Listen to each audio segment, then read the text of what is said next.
Assalamualaikum warahmatullahi wabarakatuh. Perkenalkan, nama saya Zahra Fatimah Latifah dengan NIM 12174004. Di sini saya akan mewawancarai seorang untuk memenuhi tugas mata kuliah kepemimpinan. Yang pertama, ini soal pertama ya. Ibu namanya siapa? Nama saya Nike. Jenis usaha apa yang sedang ibu jalankan sekarang? Untuk usaha saya itu di bidang kuliner. Udah berapa lama itu? Untuk tempat usaha saya itu sudah berdiri sejak 2020, berarti 5 sampai 6 tahun. Oke. Bagaimana ibu menerapkan prinsip etika kepemimpinan dalam memimpin bisnis? Untuk prinsip kepemimpinan yang saya pakai kepada seluruh karyawan itu, ketika saya mengambil keputusan untuk urusan bisnis itu sangat transparan memang. Jadi untuk meningkatkan tingkat kepercayaan karyawan terhadap saya, juga dari masyarakat terhadap bisnis saya, terus juga tanggung jawab saya kepada karyawan itu seperti apa yang nanti juga bisa dicontoh oleh karyawan saya ketika mereka memberikan pelayanan kepada customer juga. Kemudian untuk bagaimana saya memanage seluruh mekanisme yang ada. Oke, lanjut pertanyaan yang kedua. Bagaimana cara ibu menangani konflik yang muncul dalam tim atau dengan mitra bisnis, dan apa strategi utama yang ibu gunakan dalam manajemen konflik? Cara menyelesaikan konfliknya itu biasanya kita melakukan pendekatan dulu, kemudian kita berdiskusi. Tapi sebelum mempertemukan, misalkan kayak ketika kita ada konflik dengan pihak lain, biasanya saya mendiskusikannya dulu kepada pihak yang pertama, mencari akar masalah, kemudian saya komunikasi dengan yang pihak kedua untuk menyimpulkan sebenarnya akar masalahnya dari mana, baru nanti kami mempertemukannya, kemudian bagaimana caranya kita mencari solusi dan menyelesaikan masalah itu secara baik-baik. Oke, lanjut ke pertanyaan yang ketiga. Bagaimana proses pengambilan keputusan yang ibu lakukan dalam menghadapi situasi krisis yang berdampak pada keberlangsungan bisnis? Untuk menjaga keberlangsungan bisnis, biasanya hal yang saya lakukan adalah melakukan diskusi terlebih dahulu, dan diskusi tersebut untuk mencari langkah yang akan saya ambil, tapi kita tetap mencari di mana solusi itu ada resiko namun juga ada peluangnya.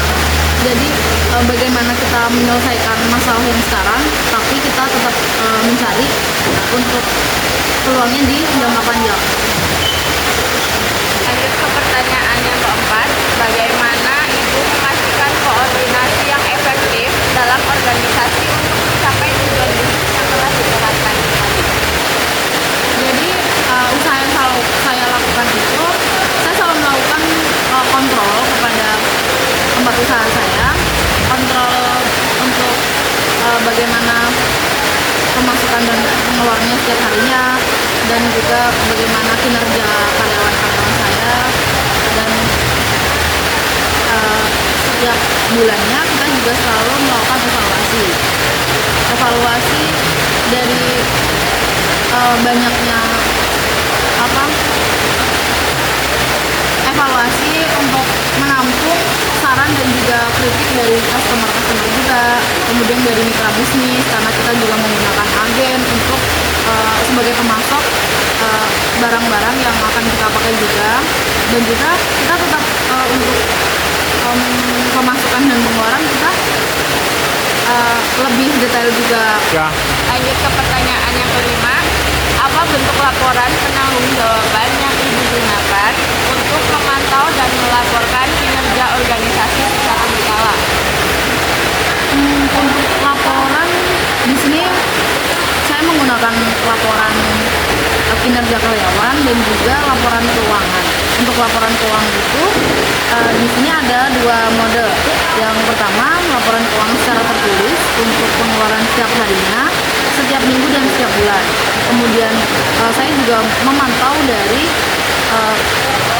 pembayaran melalui via transfer, karena di situ juga saya bisa merekap sendiri setiap harinya dan setiap bulannya. Jadi ketika saya melakukan kontrol ke tempat usaha saya selalu berkoordinasi dengan karyawan-karyawan saya, dan kemudian setiap bulannya saya melakukan evaluasi, di mana evaluasi itu saya kumpulkan dari banyak sekali masukan dari agen, kemudian dari partner bisnis, kemudian juga dari customer, kemudian nanti saya sampaikan kepada karyawan untuk kedepannya bisa lebih baik lagi. Oke, lanjut ya. Apa bentuk reward yang Ibu berikan kepada karyawan dan bagaimana reward tersebut membantu meningkatkan motivasi serta produktivitas mereka? Selain dari gaji pokok yang saya berikan, saya juga memberikan bonus kepada karyawan-karyawan saya. Terlebih ketika tempat usaha saya ini lebih ramai dari biasanya. Ketika pada bulan-bulan tertentu kita mendapatkan omset yang lebih dari target, biasanya saya memberikan bonus-bonus tersebut. Dan juga hasil dari evaluasi itu nanti biasanya saya tanya ke karyawan, apa reward yang kalian mau. Jadi mereka ada yang mau mungkin libur atau kita melakukan perjalanan bersama, dimana kita mencari hari untuk mereka benar-benar bebas dan benar-benar untuk refreshing gitu lah. Lanjut ke pertanyaan yang ketujuh. Bagaimana cara Ibu menangani kesalahan atau pelanggaran yang terjadi di organisasi, dan apa dampak manajemen terhadap kinerja tim secara keseluruhan? Saya menegur langsung karyawan yang melakukan kesalahan ataupun memiliki masalah internal maupun eksternal, karena ketika masalah itu tidak diselesaikan dengan dia secara langsung, akan berdampak pada usaha saya juga, karena nanti bagaimana dia bekerja sama dengan karyawan lain itu juga tidak konsisten, tidak profesional. Dan kalau masalahnya lebih serius, biasanya saya menerapkan kita diskusi dulu,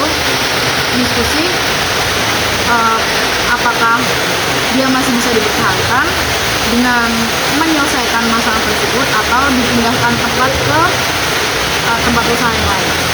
Oke, lanjut.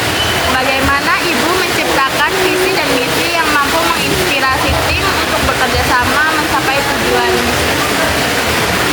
Saya menciptakan visi dan misi itu secara sederhana, hanya untuk menyatukan agar mereka itu bisa bekerja sama, karena dalam menjalankan bisnis ini cukup mempunyai rasa saling memiliki, yang dimana kekeluargaan juga, kemudian bagaimana mereka saling membantu, karena di sini kan kita juga punya tujuan sendiri-sendiri kan. Jadi saya selalu menerapkan visi dan misi itu untuk menyatukan semua karyawan. Oke. Apa pelajaran terbesar yang Ibu dapatkan dari kegagalan dalam bisnis, dan bagaimana hal tersebut mempengaruhi gaya kepemimpinan? Jadi kegagalan yang saya alami itu di kegagalan ukuran pasar, karena saya termasuk orang yang gaptek. Jadi saya menggunakan metode pemasaran itu tidak mengikuti alur zaman, dan yang dimana anak-anak zaman sekarang mereka mengetahui tempat kuliner, mengetahui destinasi-destinasi tertentu itu sudah menggunakan teknologi yang canggih juga, dan di situ menjadi saran juga dari beberapa customer dan juga beberapa karyawan bahwa saya harus lebih memperdalam lagi tentang teknologi zaman sekarang untuk bagaimana saya melakukan marketing terhadap target-target pasar saya untuk meningkatkan kemajuan dari tempat usaha saya. Untuk pertanyaan terakhir ini mungkin bisa menjadi saran buat saya juga. Jadi menurut Ibu, apa saran untuk kami para mahasiswa yang ingin memulai bisnis, khususnya dalam pengembangan spiritual dan membangun kepemimpinan yang berkelanjutan? Untuk anak-anak muda sekarang yang ingin melakukan perjalanan bisnis, apa kalian ingin memulai bisnis, yakinkan pada sesuatu yang membangun diri kalian untuk memulainya, dari fokuskan tujuan, karena anak-anak generasi sekarang ini tidak seperti orang-orang zaman dulu ya. Jadi karena masih labil, bagaimana mereka mengambil keputusan, mereka mengontrol emosi, dari cara mengontrol emosi yang dimana tetap menerapkan nilai-nilai moral dan juga fokus pada tujuan untuk keberlanjutan bisnis dalam jangka panjang, bukan untuk jangka pendek ya. Jadi udah kayaknya segitu aja.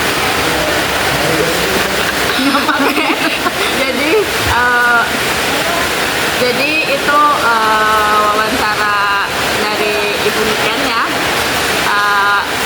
Kurang lebihnya kami mohon maaf apabila ada kesalahan kata. Terima kasih.